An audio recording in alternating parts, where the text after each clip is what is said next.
Sesawi Kur Yesu Channel yang renungan harian, inspirasi kehidupan, dan portal Bedekmana Kristiani.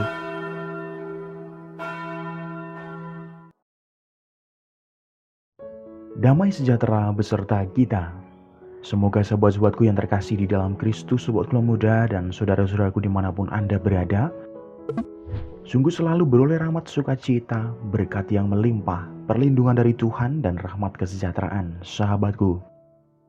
Sahabatku yang terkasih, pada kesempatan ini, tepatnya hari Selasa 4 April 2023 ini sahabatku, pada pekan suci ini, kita akan bersama-sama mendengarkan firman Tuhan kembali, tepatnya dari Injil Yohanes.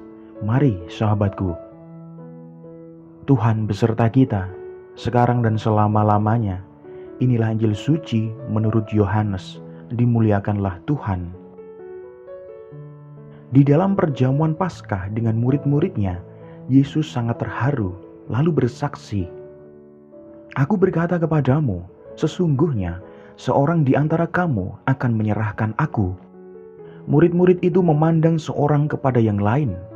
Mereka ragu-ragu siapa yang dimaksudkannya.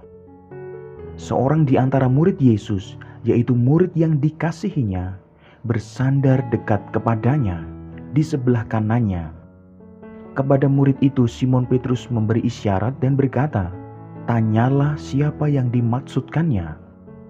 Murid yang duduk dekat Yesus itu berpaling dan berkata kepadanya, "Tuhan, siapakah itu?" Jawab Yesus, "Dialah itu yang kepadanya aku akan memberikan roti sesudah aku mencelupkannya." Sesudah berkata demikian, ia mengambil roti, mencelupkannya, dan memberikannya kepada Yudas, anak Simon Iskariot.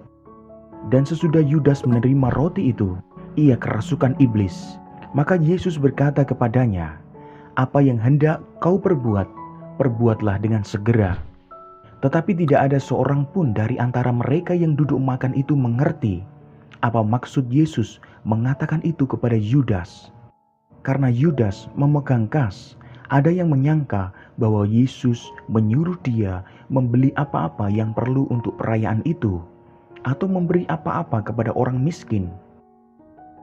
Yudas menerima roti itu, lalu segera pergi. Pada waktu itu, hari sudah malam. Sesudah Yudas pergi, berkatalah Yesus, "Sekarang Anak Manusia dipermuliakan, dan Allah dipermuliakan di dalam Dia.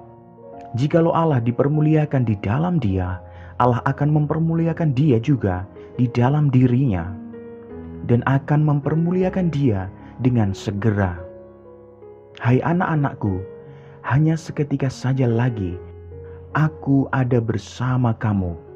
Kamu akan mencari Aku, dan seperti yang telah Kukatakan kepada orang-orang Yahudi, ke tempat Aku pergi, tidak mungkin kamu datang. Demikian pula Aku mengatakannya sekarang juga kepada kamu." Demikianlah sabda Tuhan. Terpujilah Kristus.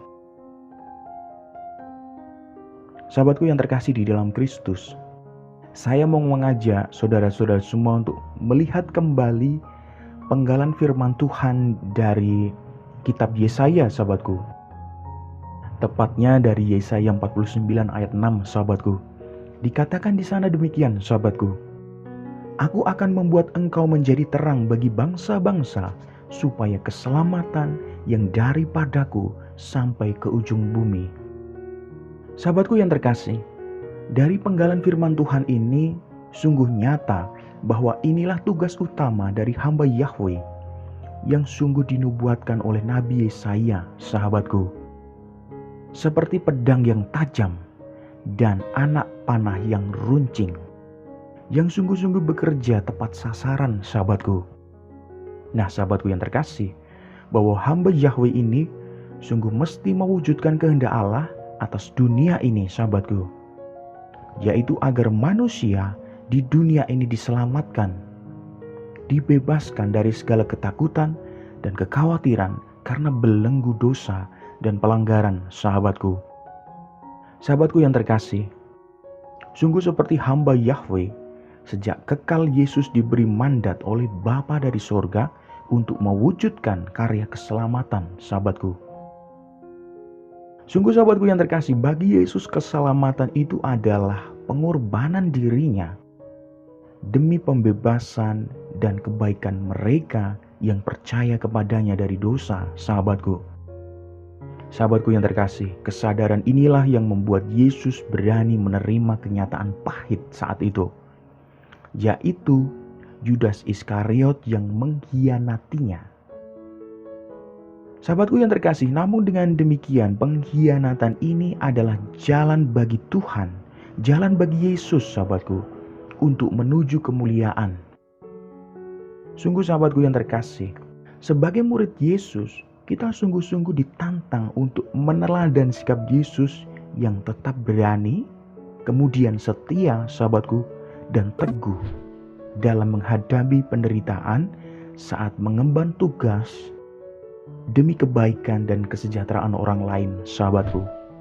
Sahabatku yang terkasih dimanapun Anda berada, pertanyaannya adalah, mau dan beranikah kita untuk tetap berani, setia dan teguh? Tentu jawabannya ada di dalam hati, sahabat-sahabat yang terkasih semuanya. Amin. Kemuliaan kepada Bapa dan Putra dan Roh Kudus, seperti pada permulaan, sekarang selalu dan sepanjang segala abad. Terpujilah nama Yesus, Maria dan Santo Yosef, sekarang dan selama-lamanya. Amin. Mari sahabatku yang terkasih, kita tutup renungan singkat ini, kita bersatu dalam doa. Marilah berdoa. Dalam nama Bapa dan Putra dan Roh Kudus. Amin. Ya Tuhan Yesus, bangkitkanlah semangat kami, supaya kami selalu setia dalam upaya menjadi terang bagi orang-orang di sekitar kami ya Tuhan. Pakailah kami semua menjadi berkat bagi banyak orang. Amin. Kemuliaan kepada Bapa dan Putra dan Roh Kudus, seperti pada permulaan, sekarang selalu dan sepanjang segala abad. Terpujilah nama Yesus, Maria dan Santo Yosef, sekarang dan selama-lamanya. Amin. Dalam nama Bapa dan Putra dan Roh Kudus. Amin. Sahabatku yang terkasih, terima kasih banyak sahabatku. Kita boleh bersama-sama mendengarkan firman Tuhan pada kesempatan ini. Sebarkan video ini supaya banyak orang semakin terima berkat dan terima rahmat sukacita. Banyak orang dipulihkan, banyak orang disembuhkan sahabatku. Hidup kita penuh berkat, hidup kita penuh sukacita, hidup kita penuh kesejahteraan, hidup kita penuh perlindungan. Yang gelap diberikan terang, yang buntu diberikan jalan. Sampai jumpa di renungan harian besok selanjutnya. See you later. Bye-bye. Berkah dalam. Tuhan memberkati. Terima kasih udah nonton. Jangan lupa subscribe, like, nyalakan notifikasinya, dan share ya.